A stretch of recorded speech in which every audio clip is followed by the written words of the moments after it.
Desert Journal of Elias Monreau. Elias Monreau had always believed that silence had its own kind of history. It did not shout like battles or revolutions. It did not leave statues or parades behind it.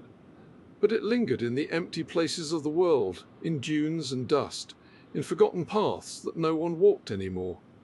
That belief was what brought him to the desert one early morning in the year 1911, standing on the edge of an endless sea of sand, with a worn leather notebook in his hand, and the faint taste of coffee still on his tongue. He was not a famous explorer. If his name appeared anywhere, it was in the margins of other people's reports, mentioned as an assistant, a translator, or the person who took the measurements. He did not mind. Fame was loud, and he liked quiet things. His talent, if he had one, was patience. He could sit in a ruined courtyard for hours, tracing the faint line of an inscription with his fingertip until it surrendered meaning. He could walk for days with the same steady pace, listening to his own breathing and the soft crunch of sand under his boots. The camp behind him was already fading into the heat and dust. A few canvas tents, a small fire now reduced to ash, and a row of water skins hanging from a wooden frame. He had said goodbye to the men there, shook hands with the driver who had brought him to the edge of the dunes, and checked his pack twice. Now there was only the wide, pale morning and the low hiss of the wind as it moved over the sand. Ahead, the desert stretched in long, gentle curves, as if the earth were breathing slowly. Elias adjusted the strap of his pack and began to walk. The sand was cool at this hour, firm enough to take his steps cleanly. The shadows still lay long behind the ridges, blue-grey against the gold. He set his rhythm carefully. Breathe in, breathe out, 3 steps. Breathe in, breathe out, 3 steps. It was a simple pattern, almost like a lullaby played by his own muscles. No one would have guessed, looking at him, that he was following a theory built from maps, old letters, and a fragment of a traveller's journal nearly 200 years old. The journal belonged to an officer who had travelled with a caravan long before Elias was born. In a single paragraph, almost as an aside, that officer had written of a stone city half swallowed by the dunes, where the wells run deeper than memory. The location was vague, little more than a set of directions from a now-vanished oasis. Most scholars had dismissed it as exaggeration, or confusion, or a misreading of local stories. Elias had not dismissed it. He had copied the paragraph into his own notebook and circled it in red ink. He had spent nights in library reading rooms, comparing travel routes, tracing old borders on maps that no longer matched any modern lines. He had spoken with traders, with older men who remembered the ways their grandfathers told them about, routes abandoned when motor vehicles replaced camels, and when new political lines had closed certain paths. One phrase kept returning in their stories, a place in the desert where the wind sounded different, as if it were moving around corners, not just over open sand. A place where the stars seemed closer, framed by dark shapes even in the deepest night. So he had come, not with a large expedition, but alone, carrying just enough supplies for a careful journey and a safe return. The desert did not like haste, he respected that. His plan was simple: walk by day when it was safe, rest when it was necessary, and listen to the land, to his own thoughts, to whatever the silence might be hiding. By mid-morning the sun had climbed higher, and the air began to shimmer. The lines between dunes softened, the world losing sharp edges. Elias paused on a ridge and shaded his eyes with one hand, looking back. The camp was gone from sight now. In every direction the dunes curved and folded, like waves frozen in place. He took out his compass, steadying it against his palm. The needle pointed with its usual quiet certainty. On a scrap of paper folded into his notebook, he had written a set of bearings and distances, more approximate than exact. The desert did not permit absolute precision, and that too he accepted. He compared the direction, nodded to himself, and walked on. Time in the desert had a way of stretching and then suddenly at once disappearing. A quarter of an hour could feel like a whole morning, An entire afternoon could vanish into the steady rhythm of steps. Elias found comfort in that. There were no clocks ticking loudly, no appointments to keep, only the slow turning of the sun across the sky. When his throat began to feel dry, he stopped in the shadow of a dune and drank from his water skin, taking small measured swallows. The water tasted faintly of leather, warm but familiar. He opened his notebook and wrote a few lines. First day. The dunes are long and gentle. No landmarks yet, only light and shadow. Wind steady from the east, carrying fine sand. Silence deep, but not empty. His handwriting was narrow and careful, the letters leaning slightly forward, as if they too were walking. In the afternoon he came across the faint trace of an old path. It was nothing dramatic, just a subtle difference in the way the sand lay, a shiver in the pattern of ripples. Elias knelt and brushed the surface lightly with his fingers. Under the top layer the sand was more compact, as if it had been pressed by many hooves and feet long ago. For a moment he imagined the soft clinking of harness bells, the murmur of voices, the creak of leather straps in the sun. He did not hurry. He followed the old line as best he could, letting it bend and vanish and reappear ahead. It was like walking in the footsteps of ghosts that did not know they were being followed. The sun sank slowly behind him, and the light turned from white to a mellow gold, then to a softer, deeper amber. Shadows lengthened, stretching across the sand like dark water. When the air began to cool, Elias decided to make camp. He chose the leeward side of a taller dune, where the wind softened and the sand gathered more thickly. With practiced movements, he set up his small canvas shelter, hammered in the pegs, and laid out his blanket inside. He lit a small stove and warmed a simple meal, watching the flame flicker in the shade. The feeling of the warm metal cup in his hands was grounding, a small reminder that even in a vast and ancient landscape, human routines still had their place. Night arrived in stages. First, the sky sharpened, the blue deepening into a rich indigo. Then, one by one, the stars appeared, not in a rush, but gradually, as if they were shy. Elias lay on his back outside the shelter, his hands folded behind his head, and watched the sky lighten with countless points of light. The desert, which by day had seemed so expansive, now felt like a shallow bowl under a dome of stars. He thought about the lost city as he drifted towards sleep. He did not imagine great treasures or dramatic discoveries. He pictured instead a quiet courtyard around a deep well, the walls worn smooth by sand and time. Perhaps there would be carved stones, inscriptions half erased by the wind. Perhaps, if he was very fortunate, there would be a place where a traveller centuries ago had sat as he was sitting now, looking up at the same stars. The wind was gentle that night, moving in low sighs around the shelter. Elias's breathing matched the rhythm of it without his noticing.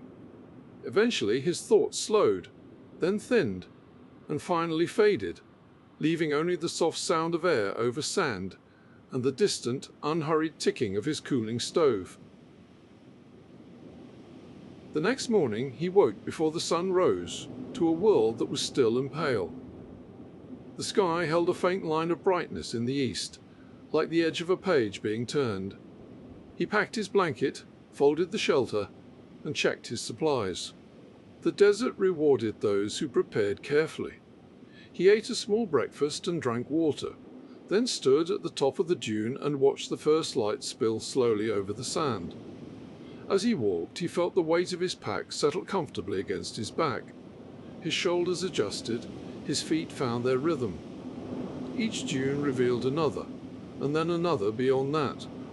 The landscape repeated itself, and in that repetition there was something soothing, like a long, low melody played on a single instrument. Around midday he noticed a change. The dunes grew slightly lower, and here and there darker patches of ground showed through, where rock lay closer to the surface.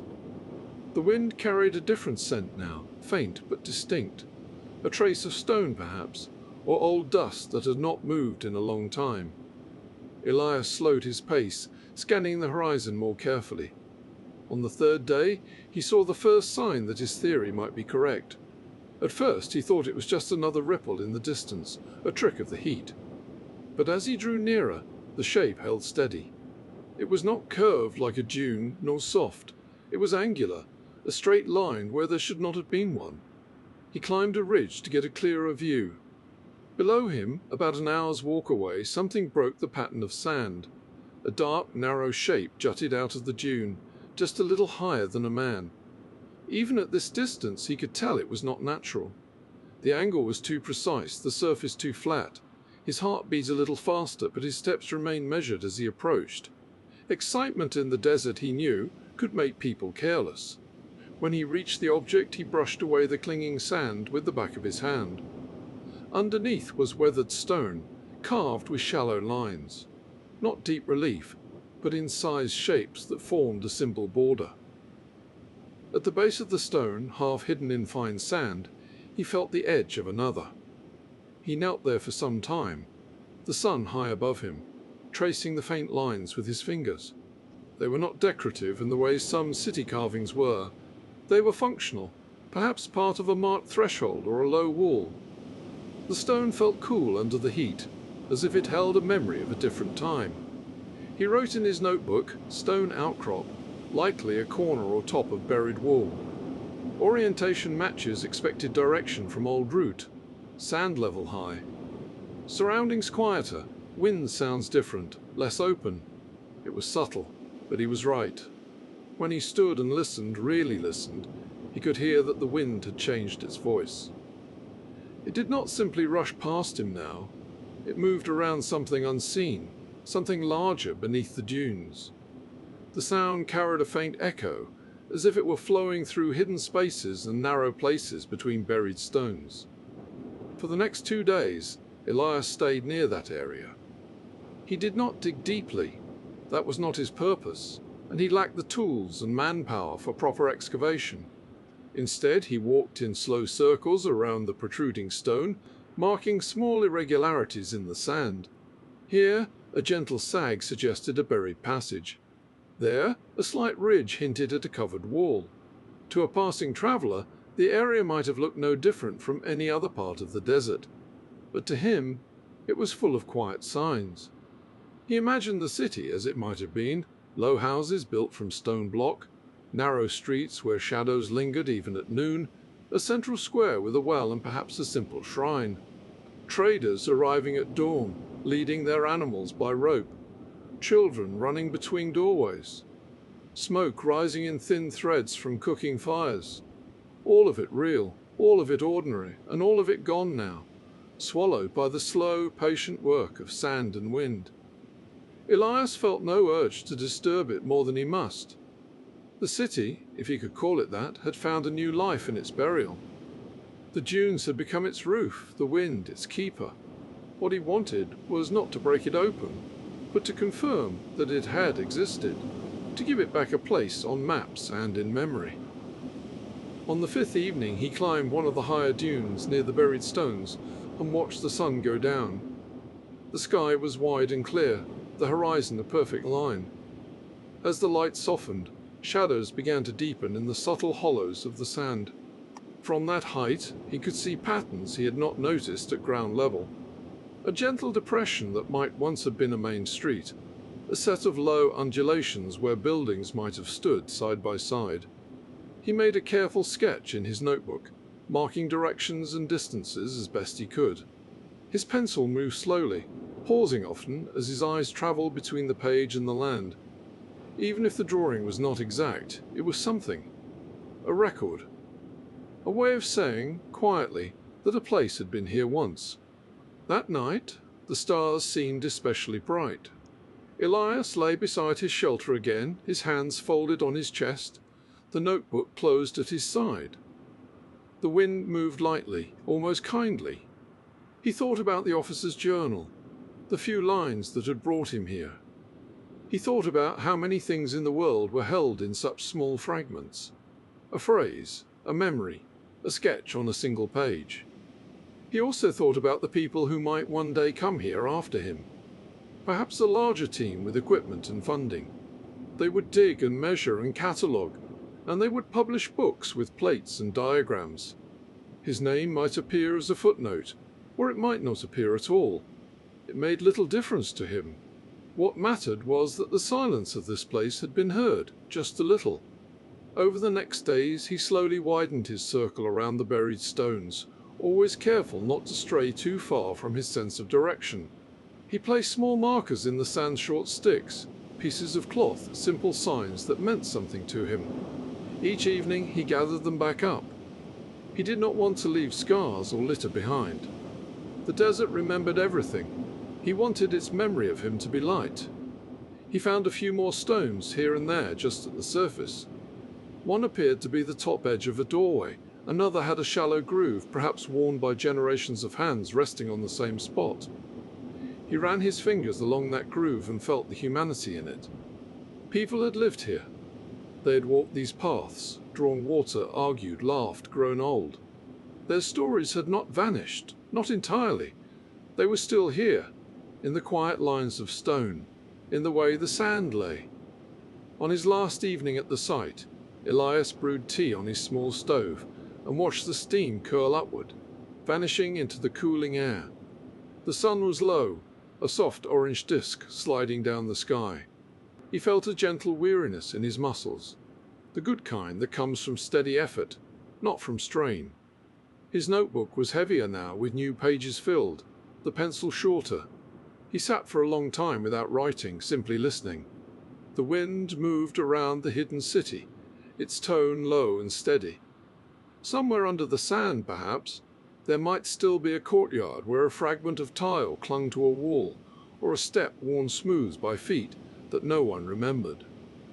He found comfort in that idea, that the world held more stories than could ever be told, and that most of them existed quietly, without needing an audience. When the stars appeared again, Elias felt sleep approach slowly, like a familiar companion.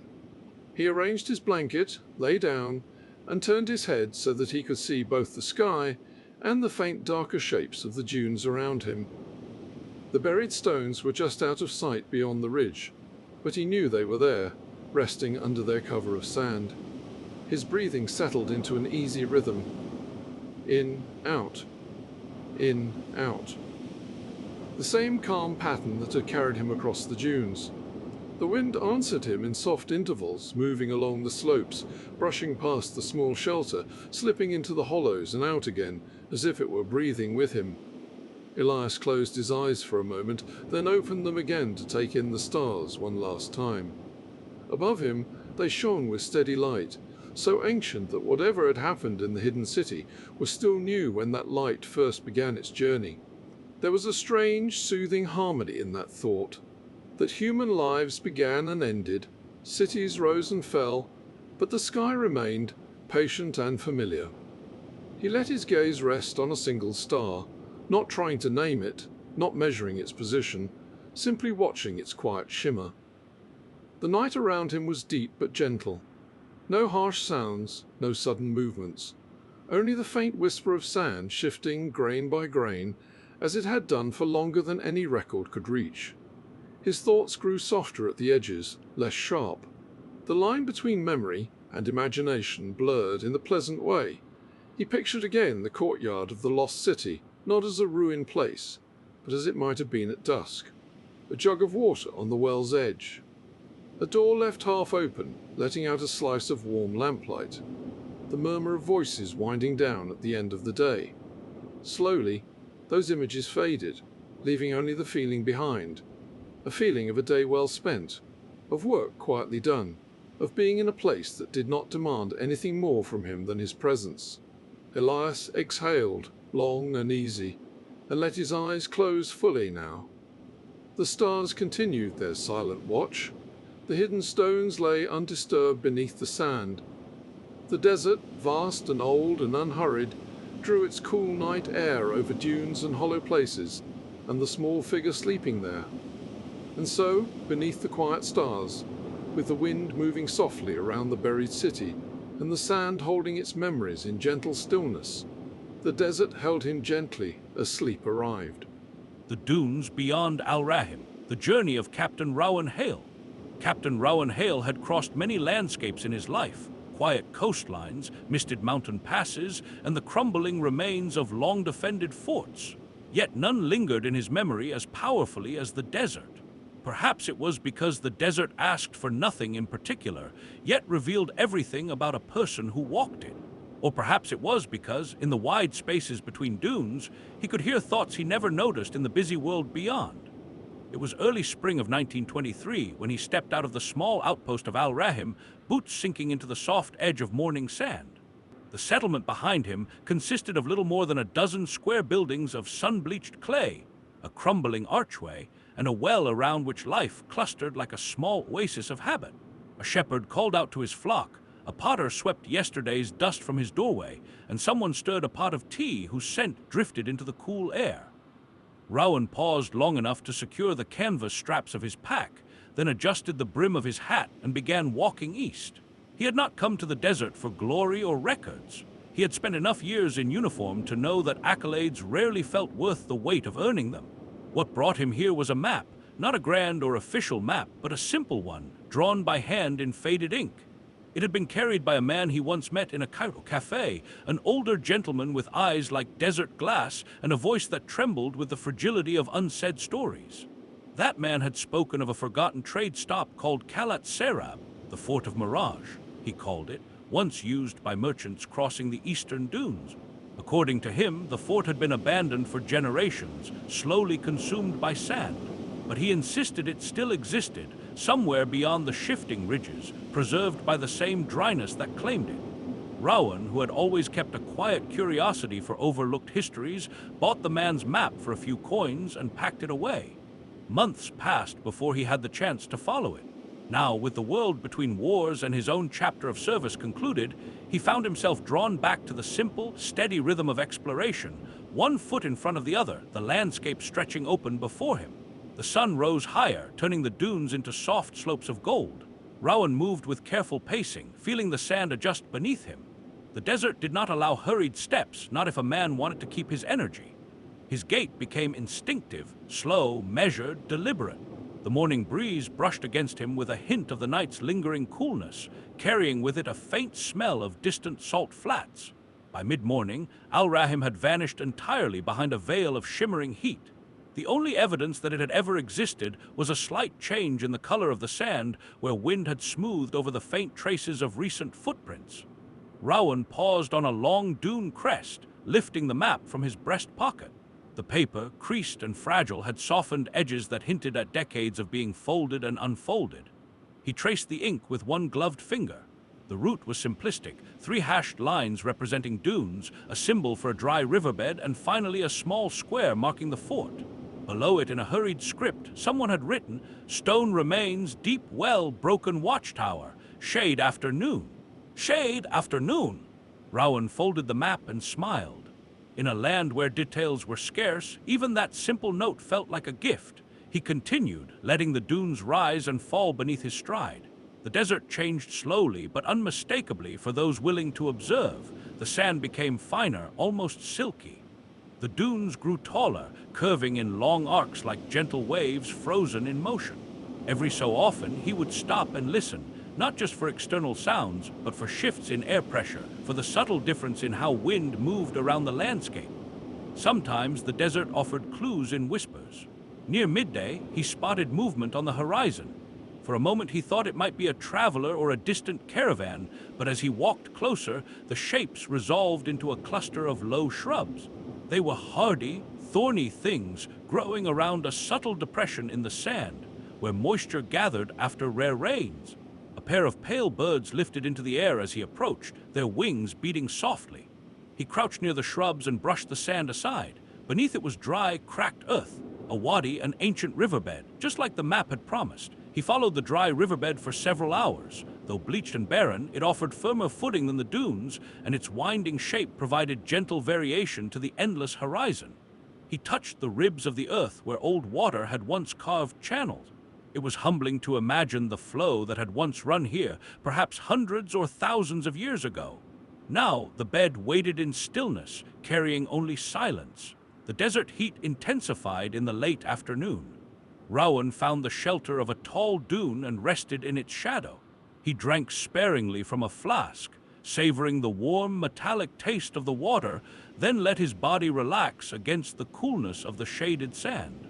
He took out the journal he kept for such journeys and wrote. Day 1 reached the dry riverbed.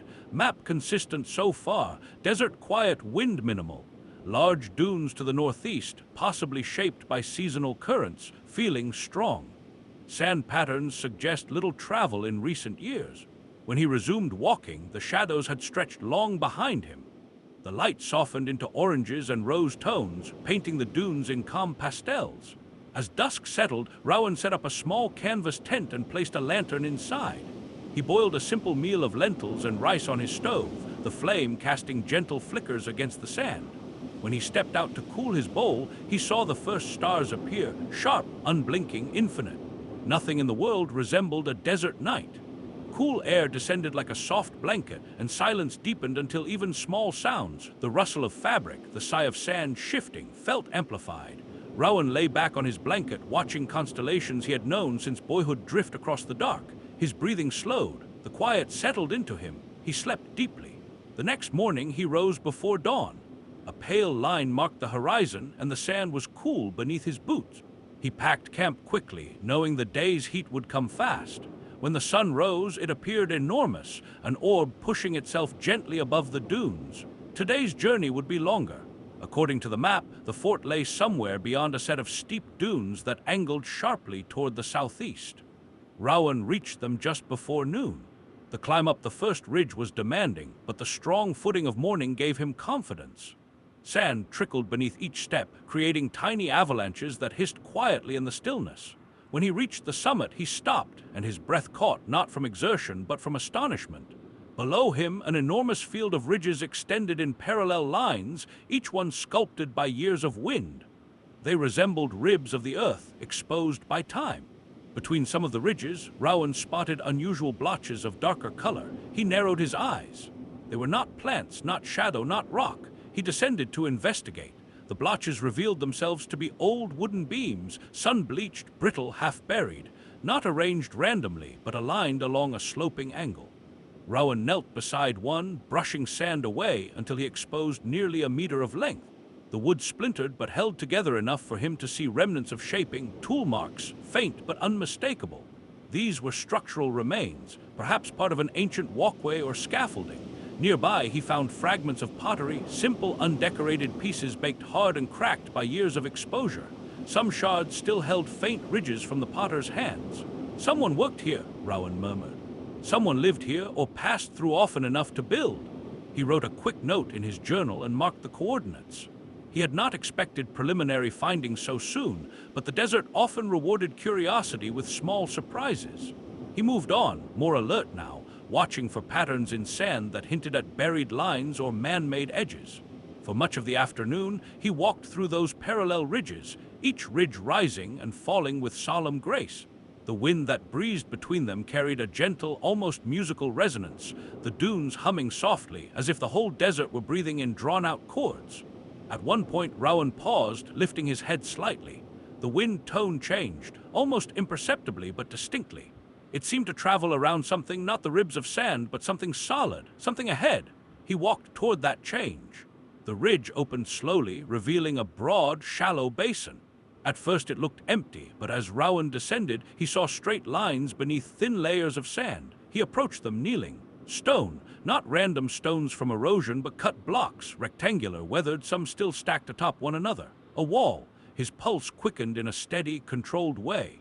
He brushed sand aside until his hand traveled along a smooth, deliberate edge. Another block adjoined it. Together they formed a corner, and beside that corner, lower to the ground, a narrow opening, filled with sand now, but unmistakably once a doorway. Rowan stood slowly, looking around. The basin held other slight elevations, almost invisible unless one knew what to seek. The outlines of a rectangular foundation, a collapsed roof, the faint suggestion of a courtyard. He inhaled deeply, letting the cool shadow of a passing cloud drift across him. Kalat Serab, this was it. Or at least part of it, one outlying building of what may have been a larger complex. He did not uncover anything fully. That was not his purpose. Instead, he walked the perimeter, noting where the wind had exposed parts of the structures. He found stones bearing tool marks, a few metal nails rusted to filaments, and one half-buried post whose tip still held a grain of circular carving. By late afternoon, the basin had calmed into a pool of shadow. Rowan stood at its center, eyes scanning the horizon. The fort itself, if the man in Cairo had spoken truth, lay farther east. He climbed another dune and scanned the land, and then he saw it.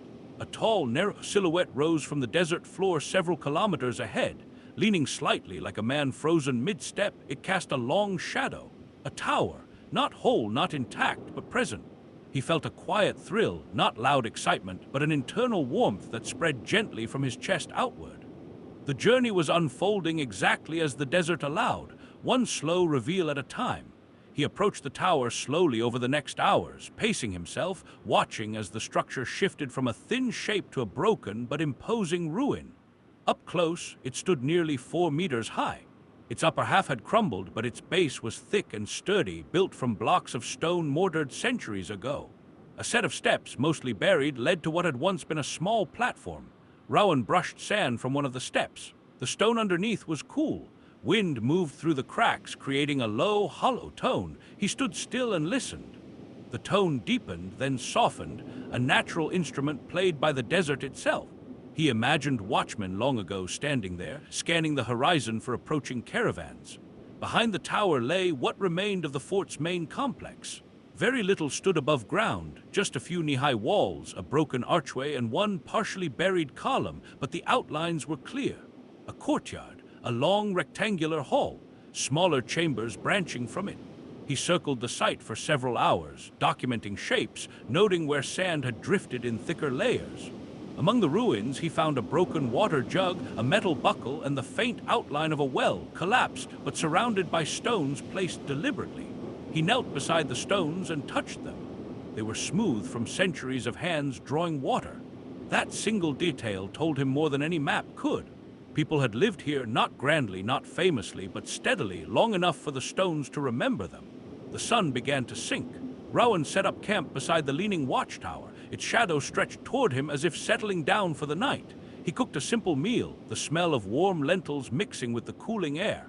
When darkness fell, he sat against the tower base and let the stars emerge one by one.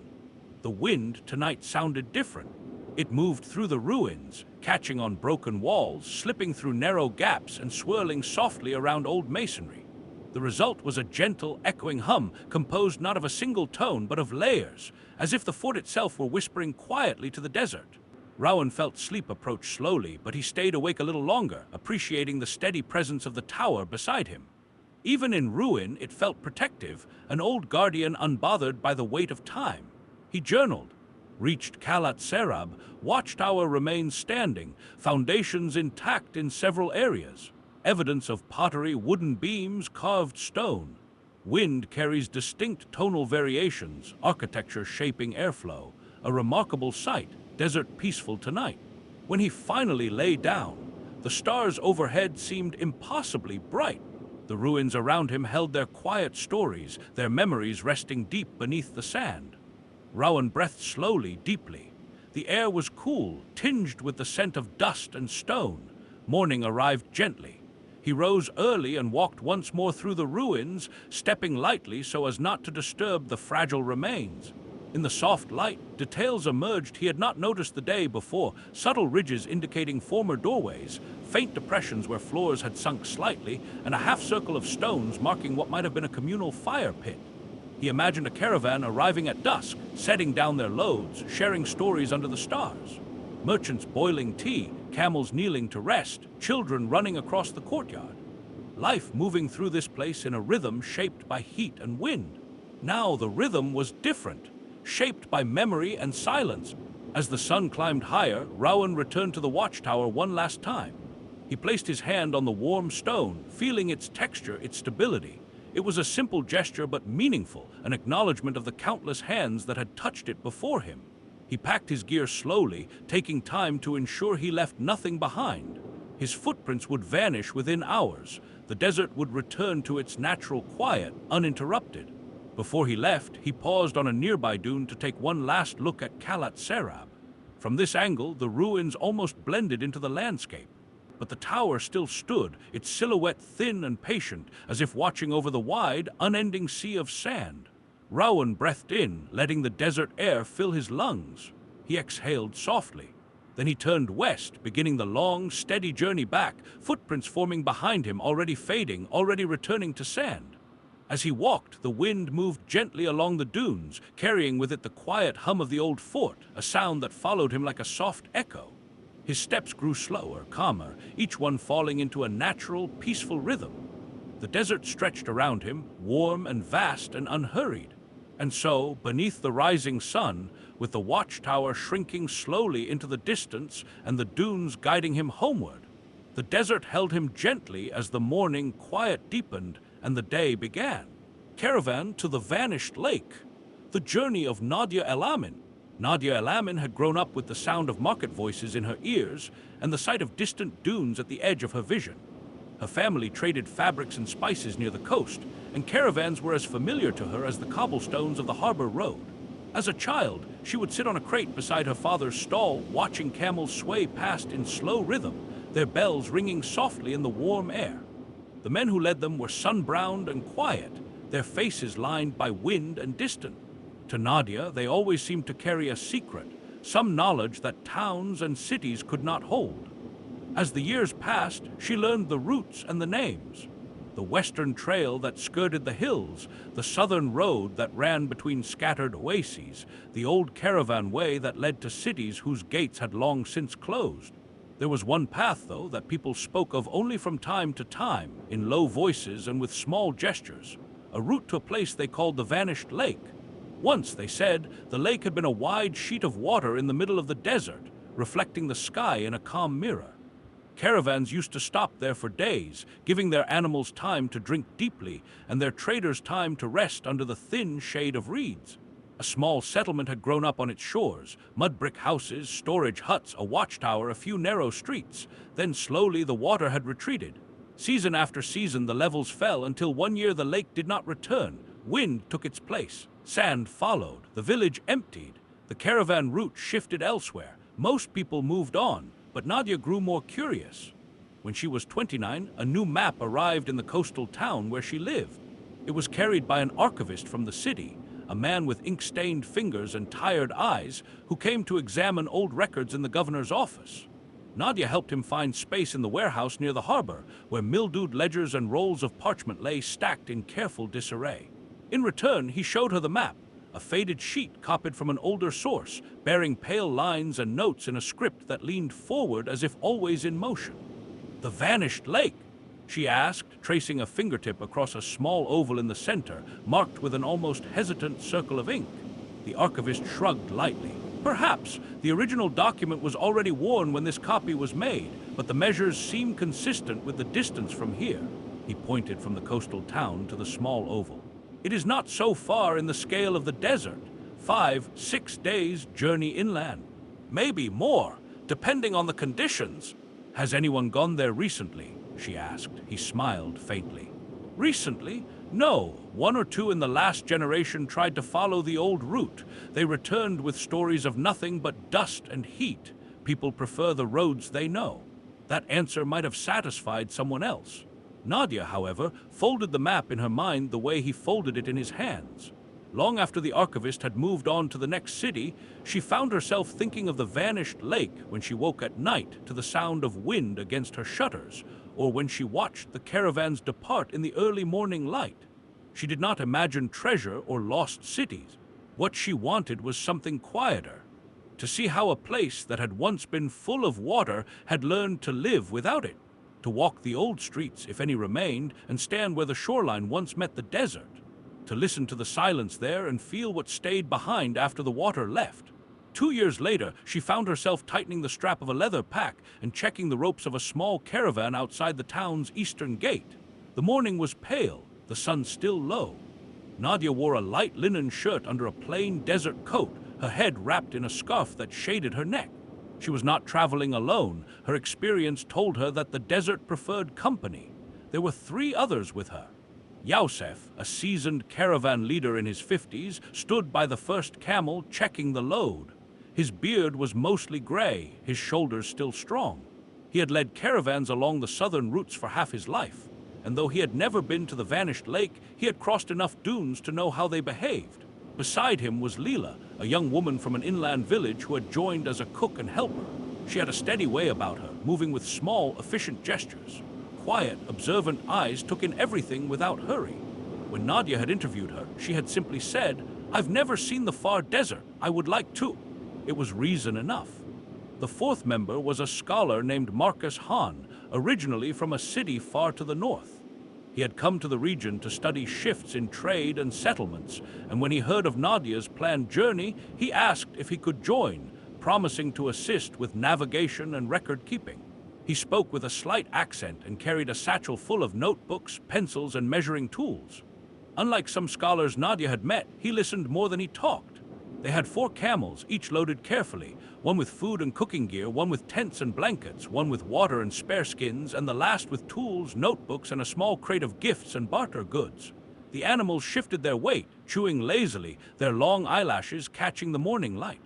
"You're certain about this?" Yusef asked, not for the first time, as Nadia checked her compass. "I am," she replied, not impatiently. She unfolded a spreadsheet of directions in her mind.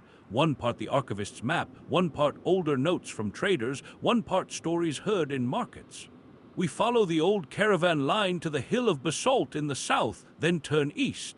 From there, we use the stars and the wind patterns. If the map is worth anything at all, the lake, whatever it is now, should be within 3 days of that point. And if the map is worth nothing," he asked, "then we turn back while we still have more than half our water," she said calmly. "We are going to look, not to force the desert to give us anything." He considered that, then nodded once. "Very well, we walk with the morning." They passed through the gate as the town was waking up. Children chased each other along walls, a woman swept the threshold of her shop, and a baker carried a tray of fresh bread, steam rising in the cool air. A few people waved or called out quiet blessings. Most simply watched, squinting against the growing light as the small caravan moved away from the stone and into the open. The ground for the first few hours was stony and firm, scattered with scrub and patches of dry grass. The camels' feet made a muted clop-clop sound on the packed earth. Nadia walked at the head beside Yusef, the compass swinging lightly from her belt. Behind them, Marcus occasionally paused to note landmarks in his journal, while Leela hummed softly as she walked, a tune from her childhood village. By mid-morning, the scrub thinned, replaced by longer stretches of sand between clusters of rock. The air warmed, heat built slowly like water filling a basin. The wind, which had been a faint breath at dawn, picked up just enough to carry fine grains in low whispers along the ground. They stopped in the shade of a brief rise to drink and rest. Nadia studied the landscape, comparing it with the map she carried in a leather tube. The lines matched well enough. The old caravan road had veered slightly south here, avoiding a stretch of softer ground that could trap animals after rare rains. The lake path, according to the copy, followed that same bend for another 2 days before diverging. "Everything as expected?" Marcus asked, wiping sweat from his brow. "So far," she replied. "Still early. The desert is kind at the beginning." He smiled. "And later. Later, it is honest," she said. "It shows you exactly how small you are." In the late afternoon, the dunes began in earnest. They rose gently at first, then higher, their slopes etched with ripples. The caravan's pace slowed as the camels adjusted to the shifting ground. Nadia and Yusef alternated leading, choosing paths that curved along the ridges instead of climbing directly over each crest. It required more distance, but less effort. By the time the sun began to set, they had reached a broad hollow between 2 ranges of dunes. The sand there was firm, the wind slightly calmer. They set up camp, 2 low tents, a simple windbreak of canvas, and a ring of stones for the stove. Leela unpacked lentils, rice, and dried vegetables, setting them to simmer slowly over the small flame.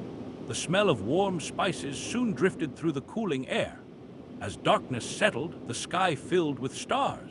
They appeared gradually, then suddenly, hundreds, then thousands, scattered across the vault above. The 4 travelers sat in a loose circle, bowls in their hands, speaking quietly.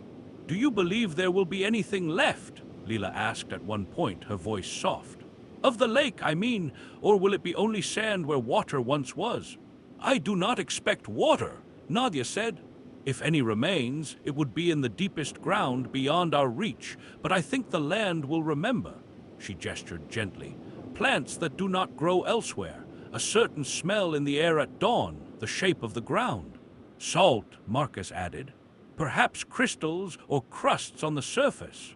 You can usually tell where a lake once lay from the minerals it leaves behind.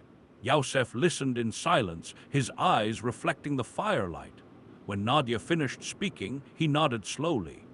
Even if nothing is left, he said, that is also an answer. Knowing where something is not can be as important as knowing where it is. Sleep came easily that night. The wind picked up briefly after midnight, but the dunes around their camp softened the gusts. Inside her tent, Nadia lay on her back, hands folded on her chest, listening to the faint hiss of sand moving outside.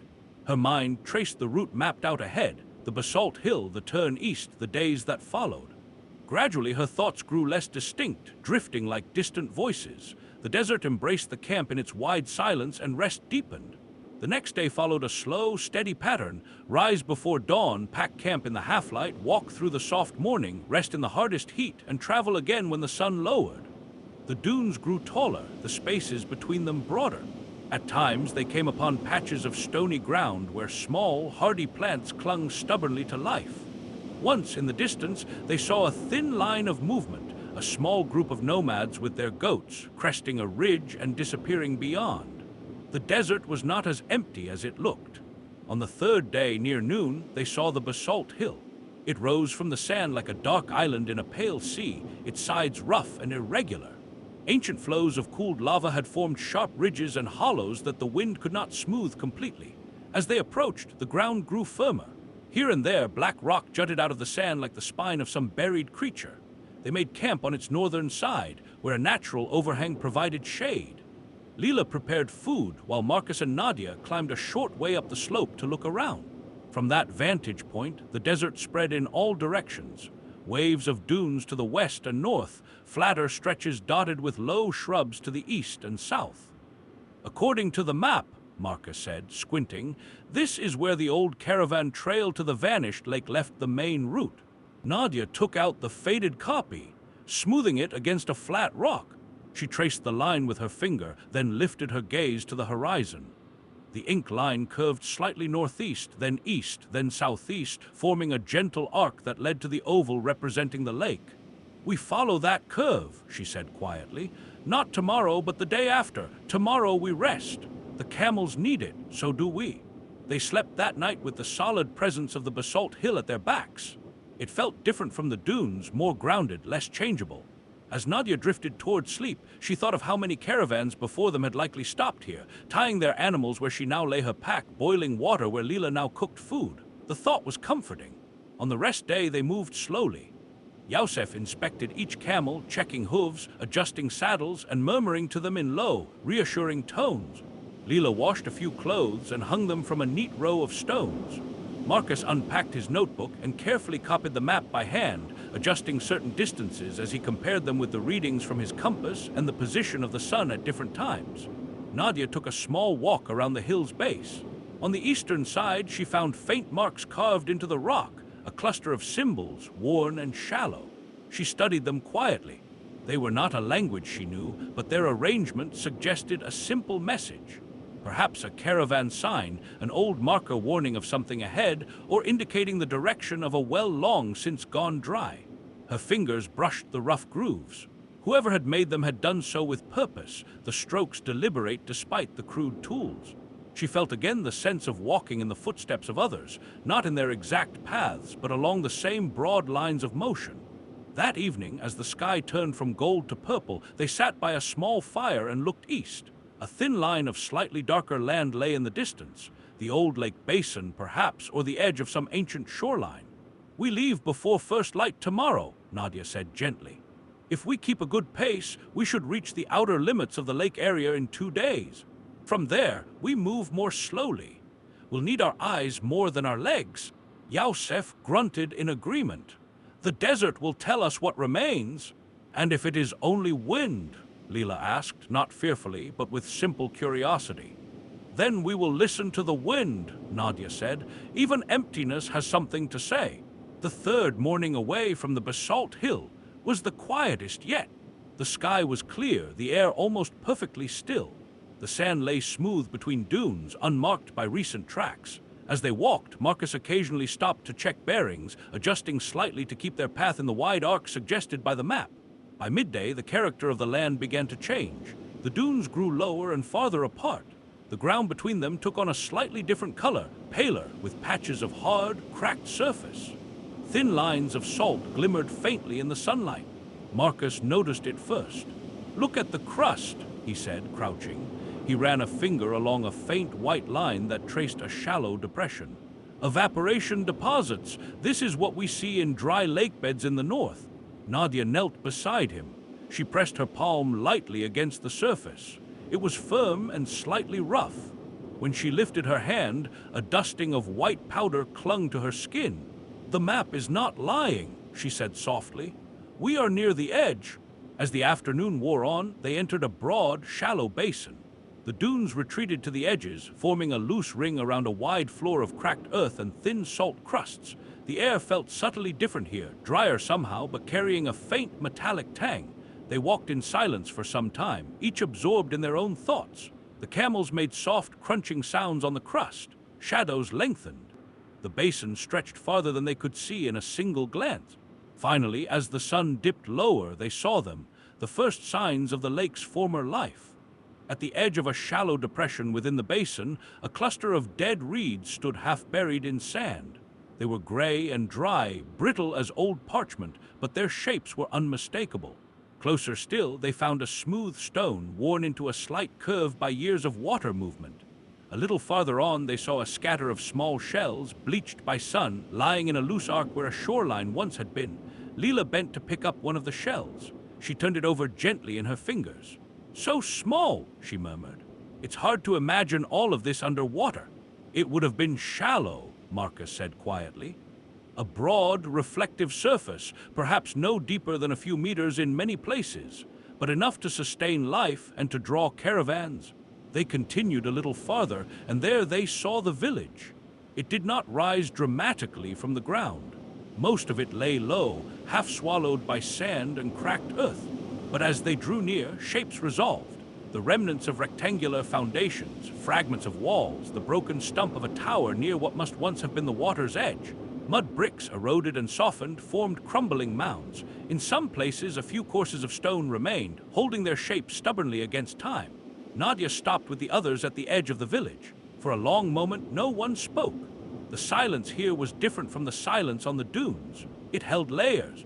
The echo of voices that once called across the water, of animals drinking at the shore, of trades negotiated in the shade of low walls. Now all of that lay in stillness, carried only in the suggestion of lines and shapes. "We'll camp here," Nadia said finally, her voice subdued. "Outside the remains, not within them. We are guests." They set their tents on a strip of firmer ground between the village and the old shoreline. The camels were tethered near a low ridge, where a few hardy shrubs still clung to life. The air cooled rapidly as the sun slipped below the horizon, leaving the basin bathed in soft, even light.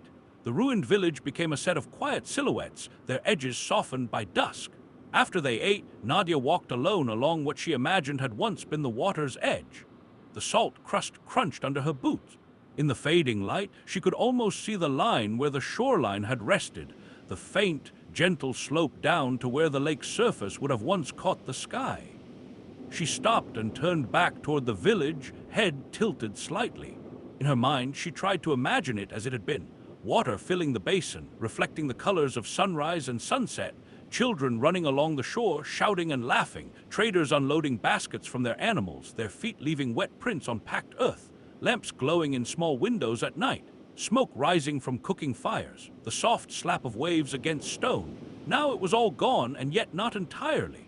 The shape remained, even without the substance. The land remembered the lake.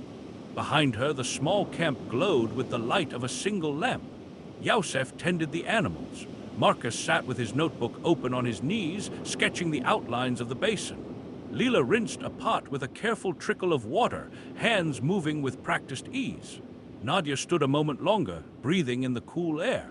Then she turned back toward the tents, her footsteps slow, the rhythm of the desert settling into her bones. The vanished lake was not a legend now, it was a place. A quiet, emptied place with a history that did not need to shout. She felt no sense of completion, only a deepening calm. This was not an end, but the middle of a story, their arrival, their listening, the days that would follow as they traced the patterns left behind. Above them, the stars began to appear one by one over the basin of cracked earth and salt and memory. The desert, wide and unhurried, watched. End of part 1. Part 2. The first dawn at the vanished lake came softly. A pale gray light seeped into the basin, turning the salt crusts into a muted sheen that looked almost like a thin skim of water. For a brief moment, just as she opened her eyes inside the tent, Nadia felt disoriented, as if she were waking aboard a boat. Then the faint creak of the tent ropes and the familiar scent of canvas brought her back. She rose quietly, careful not to disturb Leela sleeping beside her, and stepped outside. The air was cool enough that she wrapped her scarf a little tighter around her shoulders. The camp lay silent. Yosef and Marcus were still asleep, their outlines visible through the tent fabric. Nadia walked toward the edge of the village, her boots whispering against the ground. In the gray pre-dawn, the ruins were outlines and shadows, their details smoothed away. She paused near what had once been a small square, its boundaries suggested by low, scattered stones. A single wall fragment stood taller than the rest, perhaps the remains of a storage shed or a home. She knelt and touched one of the stones. It was cold, but not unfriendly. Tiny crystals of salt clung to its surface, glittering faintly as the sky brightened. For a while she did nothing more than sit there, listening. The silence around her was not empty. She heard the distant shifting of sand where the dunes met the basin, the soft rustle of a breeze starting to move, a light tapping as a few grains fell from a cracked wall. The quiet, regular breath of the desert as night handed itself over to day. When the sun finally crested the rim of the basin, light spread slowly over the remains of the village. Shapes sharpened, the outline of doorways, the angles of walls, the shallow depressions where roofs had collapsed inward. Shadows stretched behind every stone. By the time the others emerged from their tents, the village lay in full view, a calm pattern of ruin across the basin floor. After breakfast, they agreed on a plan. They would spend several days at the site, not excavating in the deep sense, but documenting, observing, and moving gently through the space.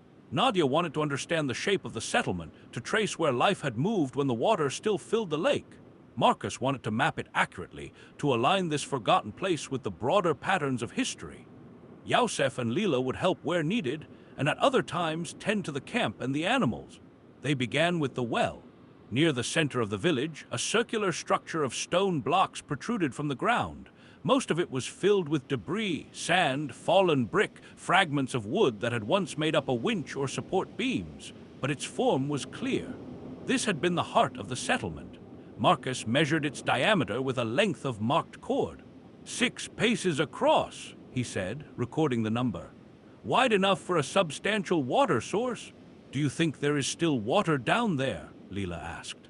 Perhaps far below, he said. But even if there is, it could be brackish or unreachable without proper equipment. We have enough water for our stay. We won't disturb it. Nadia agreed. The well had given enough in its time. It did not need to be coaxed into giving more now that its basin was dry. They moved outward from the well, marking the outlines of nearby structures. Some foundations were clearer than others. A long building near the old shoreline might have once been a caravanserai, where traders and travelers sheltered. Smaller structures could have been homes or storage rooms. In one corner of what might have been a courtyard, Leela found a small clay shard with a piece of simple decoration, a wavy line stamped along the edge. She brought it to Nadia, holding it carefully in her open palm. Look, she said quietly. Nadia turned the shard over between her fingers. The clay was rough, the glaze long gone, but the wavy pattern was still visible, not intricate, just a simple, repeating curve. Water, Nadia murmured. That's what it reminds me of, a stylized wave. Leela nodded. Maybe someone liked to remember the lake, even when they were far from it. Nadia set the shard back where Leela had found it, gently, as if returning an object to its shelf. They kept their touch light throughout the day. The more they walked among the ruins, the more they felt the weight of what the village had already endured. The drying of the lake, the departure of its people, the slow erosion of walls and roofs. They would leave it as intact as they found it, disturbed as little as possible. In the afternoon, when the heat climbed, they returned to the tent's shade. Yusef prepared tea. Its steam rose in lazy spirals. Marcus spread out his papers, cross-referencing notes with rough sketches. The outlines of the village began to take form on the page, a simple grid of shapes around a central well, everything oriented toward the old shoreline. "It's not grand," Marcus said at one point, looking up at the ruins beyond the tents, "but it's precise, practical, everything close to water, with enough space for animals and traders, but not so large that it would be difficult to maintain." "Grand is for stories," Nadia replied calmly. "Lives are built in practical places like this." That evening, they walked together to the low ridge beyond the village, where the cracked basin stretched farther into the distance.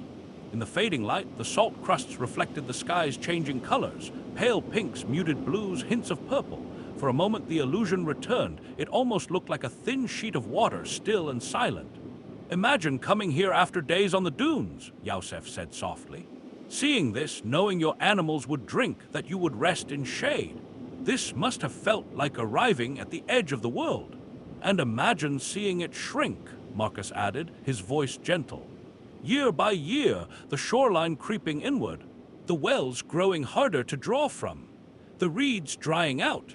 They would have decided to leave eventually," Nadia said. "Not all at once, I think. A family here, another there. One caravan deciding to try a different route, a gradual unweaving." Leela watched the fading light with quiet eyes. "And now we are here," she said, "for a few days, like a breath between long silences." That night, sleep came even more easily than before. The day's walking, the warm air, the steady routine, all combined into a pleasant fatigue. From inside the tent, Nadia could still hear the soft murmur of the wind as it moved across the basin, touching broken walls and cracked ground. She thought of the village again, this time not at its end, but at its quiet peak. Children sitting on doorsteps, an old man leaning on a cane near the well, a woman grinding grain in the shade. The imagined scenes folded gently into her drifting thoughts. The desert outside exhaled slowly. Her breathing matched it. The night thickened around the camp, calm and untroubled. Over the next days, they explored further. To the north of the village, they found what had once been terraces, low, stepped structures built along a slope. The soil there was slightly different in texture, darker and less crusted in places. Perhaps attempts at small gardens or cultivated plots once stood there, watered by channels from the lake. In one terrace, hidden beneath a thin layer of sand, they discovered a short length of dried canal, a shallow trench lined with stone on one side. Its curve led back toward the lake bed. "Someone carried water here with care," Marcus remarked, tracing the trench with his boot. "Guided it exactly where it needed to go." Nadia imagined a farmer standing at the edge of that trench, watching water flow along it for the first time, seeing the dry soil darken, the promise of green in a land of dust. To the south, they followed a line of scattered stones that led out of the village and up a gentle rise. At the top, they found a small structure, barely more than a square of stone blocks with one partial wall remaining. From that vantage point, the entire basin was visible, the cracked center, the ring of dunes, the village like a cluster of marks near the shore. "A watch post," Yusef suggested, "or a lookout for approaching caravans. It feels like a place where someone came to look at the lake when they needed distance," Leela said quietly. "Sometimes, to understand something, you have to step away from it." They lingered there in the afternoon light, not speaking much. The basin felt at once vast and intimate, a bowl holding stories that had settled into its bottom, quiet and undisturbed. Each evening, as the sun went down, the four travelers returned to their camp.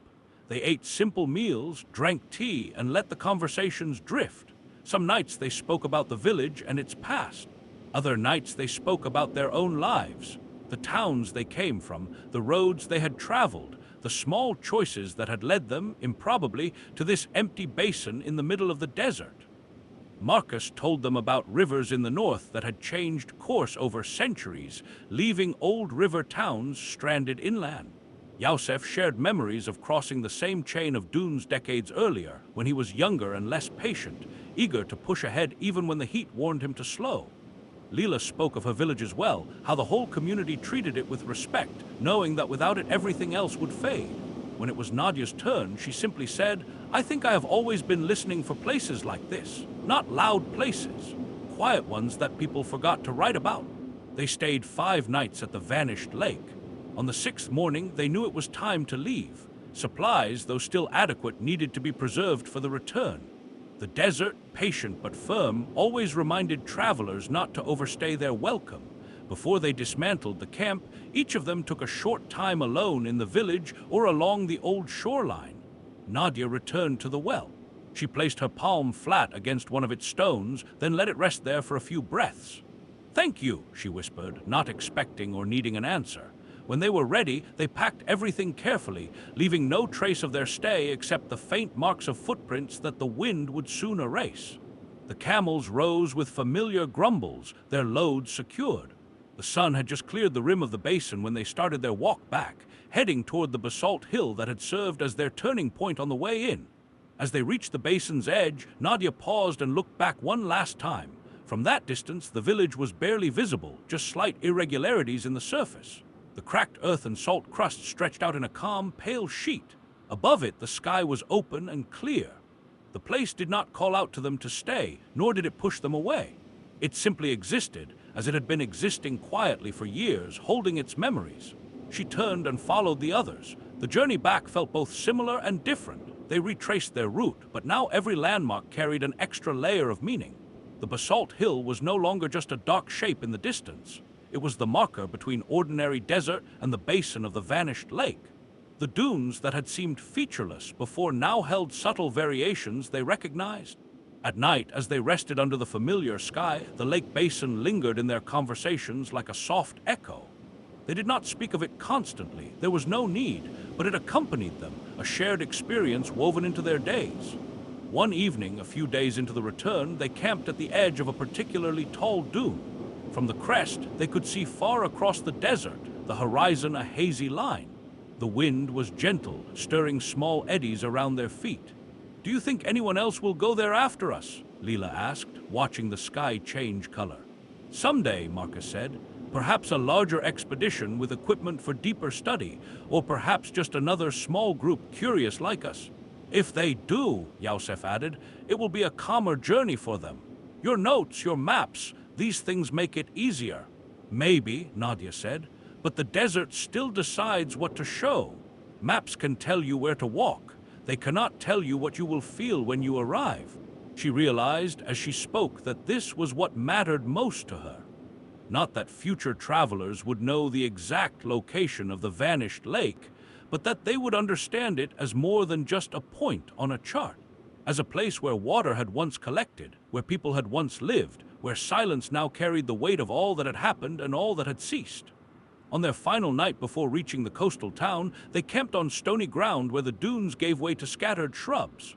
The air felt slightly different, carrying traces of distant vegetation and a faint hint of moisture from winds that had traveled over the sea. They sat together after dinner, their fire small, their packs lighter. Around them, the desert stretched like a vast memory, the stars clear above. Nadia leaned back on her hands and let her head tip back, looking at the sky. "I used to think," she said quietly, "that the most important journeys were the ones that reached famous places. Cities people spoke about, landmarks everyone knew. And now?" Marcus asked. "Now I think the important journeys are the ones that change the way you see everything else," she replied. "We will go back to our towns and our work, but I suspect that, even years from now, when I hear the sound of water in a courtyard or see light on a shallow pool, I will think of that empty basin, of how full it once was and how calmly it holds its emptiness now." Yusef nodded, the lines on his face soft in the firelight. "The desert teaches that nothing is truly fixed," he said. "Water comes and goes, people come and go, roots shift, but the land remembers, and if we listen, we can remember with it." Leela drew her knees to her chest, resting her chin on them. "I think of the shell," she said, "so small, left behind when the water left. It's like a word from a language the lake spoke, still lying there even when the sentences are gone. No one rushed to fill the silence that followed. The quiet around them felt complete, not in a heavy way, but in a restful one. The conversations of the last days, the images of the lakebed and the village, the steady rhythm of walking, all of it seemed to gather around them like a soft blanket. Eventually, they lay down to sleep, each within their tent or under the open sky. The ground was firm beneath them, familiar now, friendly.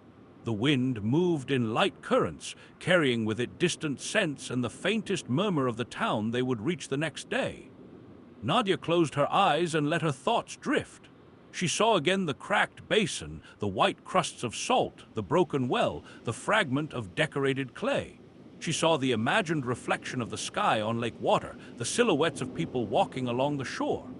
The two images, the full lake and the emptied basin, overlapped in her mind, not in conflict but in harmony, like two verses of the same quiet song. Her breathing slowed, the desert's breathing slowed with it, or so it seemed. Far away, the vanished lake rested, unchanged by their visit, yet now held in new memory. The basin needed no one to validate its existence. It had been there before Nadia was born, and it would remain long after she was gone. But between those vast stretches of time, there had been a handful of days when four travelers walked its former shore, listened to its silence, and carried its story back with them. The stars overhead kept their patient watch. The dunes, the stony paths, the distant hills, and the salt-crusted basin lay in deep calm. And so, under the wide night sky, with the journey nearly complete, and the memory of the vanished lake settled gently in their minds, the desert held them quietly as sleep arrived, slow and soft and unhurried.